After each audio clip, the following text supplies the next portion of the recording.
तर नियतीने आज अजित पवारांना 2 क्षण दिले असते महाराष्ट्राशी संवाद साधायला, तर त्यांचे शब्द काय असले असते हे खास त्यांच्या आवाजात एआय जनरेटेड निशब्द करणारा व्हिडिओ आहे. 2च मिनिटं द्या तुमचे मला.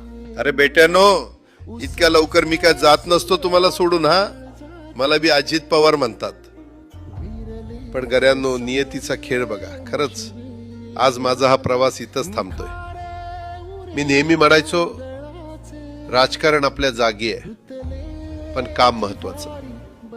लोकांनी मला कामाचा माणूस म्हटलं, तीच माझ्या आयुष्याची सर्वात मोठी कमाई होती. आज निरोप घेताना मन खूप जड आहे, पण एक समाधान आहे की शेवटच्या श्वासापर्यंत मी तुमच्यासाठीच धावत होतो. मी तुम्हाला शब्द दिला होता, जोपर्यंत माझे हातपाय चालतात तोपर्यंत तुमचं भलं करण्यासाठी मी झटत राहील. नियती बघा कशी असते. आज माझ्या हक्काच्या बारामतीच्या मातीत तुमच्या सेवेसाठी येत असतानाच माझे हातपाय कायमचे विसावले.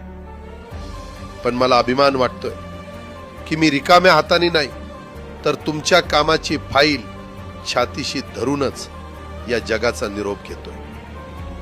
शेवटच्या क्षणीही माझ्या डोळ्यासमोर फक्त तुमचा चेहरा होता. माझा स्वभाव थोडा रोखठोक होता. कधी कुणावर ओरडलो असेल, कुणाचं मन दुखावलं असेल, पण माझ्या त्या रागामागे फक्त एकच तडफड होती की माझ्या सामान्य माणसाचं काम झालं पाहिजे. सत्तेसाठी नाही, तर तुमच्या हक्कासाठी मी नेहमीच दादा म्हणून उभा राहिलो. आता मी निरोप घेतोय, पण महाराष्ट्र थांबता कामा नये. माझी जबाबदारी आता मी तुमच्यावर सोपवतोय.